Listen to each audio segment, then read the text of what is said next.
ನನ್ನ ಕಡೆಯಿಂದ ಮಾಡಕ್ ಆಗಲ್ಲ ಕೆಲಸನ, ನಮ್ದೇನಿದೆ ದುಡ್ಡು ನೀವು ಕೊಟ್ರೆ ಮಾತ್ರ ಮುಂದೆ ಕೆಲಸ ಮುಂದುವರಿದೆ, ಇಲ್ಲ ಮುಂದುವರಿಯಲ್ಲ ಅಂತ ಹೇಳ್ತೀನಿ. ಯಾಕಂದ್ರೆ ಈ ತರ ಸುಮಾರು ಪೆಟ್ಟುಗಳು ಏಳುಗಳನ್ನ ನಾನು ಮೊದಲು ತಿಂದಿದ್ದೆ.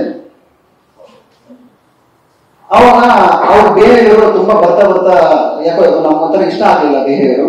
ಆ ಟೈಮಲ್ಲಿ ನಾನೇನ್ ಹೇಳಿದೆ, ಸರ್ ನಾನು ಕೆಲಸ ಮಾಡಲ್ಲ, ನಾನು ವಾಪಸ್ ಬೆಂಗಳೂರು ಹೋಗ್ತೀನಿ ಅಂತ ಹೇಳ್ಬಿಟ್ಟು ಆ ಕ್ಷಣಕ್ಕೆ ಅಲ್ಲಿಂದ ನಾವು ಬೆಂಗಳೂರು ವಾಪಸ್ ಬರ್ತೀವಿ. ಸುಮಾರು ಅವ್ರು ನಮ್ಗೆ ಒಂದು 7 ಲಕ್ಷ ಅಮೌಂಟ್ ಕೊಟ್ಟಿರ್ತಾರೆ ಅವರು. ಕೊಟ್ಟ ಮೇಲೆ ಅವರೇ ಒಂದಿನ ಫೋನ್ ಮಾಡ್ತಾರೆ, ಸರ್ ನೀವು ಕೆಲಸ ಮಾಡ್ತಾರೆ ನಮ್ಮ ದುಡ್ಡು ವಾಪಸ್ ಕೊಡಿ. ಹೌದು ನಿಜ, ಕೊಡ್ಬೇಕು ನಾನು ದುಡ್ಡು ವಾಪಸ್ ಬರೋದು. ನಾನೇನ್ ಕೆಲಸ ಮಾಡಿರ್ತೀನಿ, ನಾವೇನಲ್ಲಿ ಮಟೀರಿಯಲ್ ನ ಸಪ್ಲೈ ಮಾಡಿರ್ತೀವಿ, ಅದಕ್ಕೆ ಎಷ್ಟು ಹಣ ತಗೊಳುತ್ತೆ ಅಂತ ಅಷ್ಟು ಹಣವನ್ನು ನಾನು ತೆಗೆದುಕೊಂಡು ಇನ್ನುಳಿದ ಹಣ ಎಲ್ಲವನ್ನು ಅವ್ರಿಗೆ ವಾಪಸ್ ಹಿಂದಿರುಗಿಸ್ಕೊಟ್ಟಿದ್ದೀನಿ ನಾನು ಆಲ್ರೆಡಿ. ಇದು ನಡೆದದ್ದು 2017-18 22 ಮೇ 2017ಗೆ ಅಗ್ರಿಮೆಂಟ್ ಆಗುತ್ತೆ.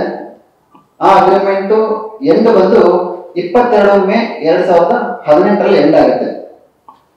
ನನ್ಗೆ ಅವ್ರಿಗೂ ಡಿಸ್ಟ್ರಿಬ್ಯೂಟ್ ಆಗಿ ಅಂದ್ರೆ ಈ ತರ ಒಂದು ಕ್ಲಾಸಸ್ ಸ್ಟಾರ್ಟ್ ಆಗಿದೆ 2017 ಡಿಸೆಂಬರ್ ಮುಗಿದೋಗಿದೆ. ಎಲ್ಲ ಒಬ್ಬ ಮಾತುಕತೆ ಆಗಿ ಎಲ್ಲ ಮುಗಿದೋಗಿದೆ.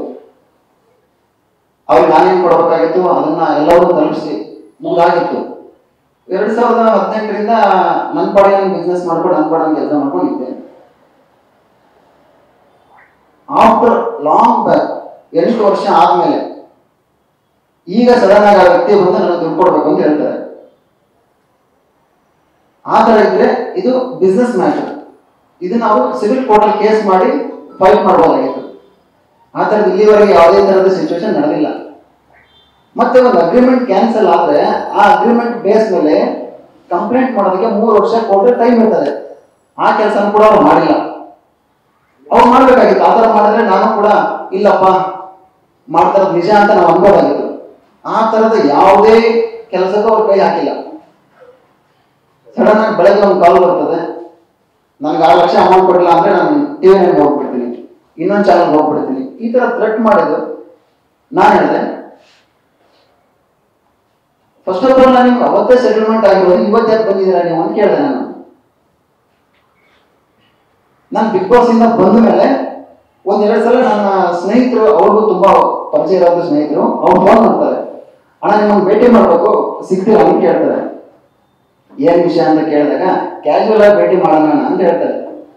ಅದಾದ್ಮೇಲೆ ಈ ವ್ಯಕ್ತಿ ನನಗೆ ಒಂದು ಮೇ ಬಿ ಏಪ್ರಿಲ್ ಅಲ್ಲಿ ಫೋನ್ ಮಾಡಿದಾಗ, ತುಂಬಾ ಪ್ರಾಬ್ಲಮ್ ಮಾಡಿದೀವಿ, ನಾವು ಮಾಡಿರುವಂತ ಚಾನಲ್ ಒಂದು ಲೋಕಲ್ ಚಾನಲ್ ಕೂಡ ನಮ್ಗೆ ರನ್ ಮಾಡೋಕ್ಕಾಗ್ತಿಲ್ಲ, ನಾವು ತುಂಬಾ ಲಾಸ್ ಆಗಿದ್ದೀವಿ, ಇವಾಗ ನೀವು ತುಂಬಾ ಚೆನ್ನಾಗಿ ಬೆಳೆದಿದ್ದೀರಾ, ನಮ್ಗೆ ಏನಾದ್ರು ಸಹಾಯ ಮಾಡ್ಬೋದಾ ಅಂತ ಕೇಳಿದಾಗ, ನಾನು ಮಾನವೀಯತೆ ದೃಷ್ಟಿಯಿಂದ ನನ್ನ ಸ್ನೇಹಿತನ ಕಡೆಯಿಂದ ನಾನು 50,000 ಅಮೌಂಟ್ನ ಅವ್ರಿಗೆ ಕೊಡಿಸಿದ್ ನಿಜ.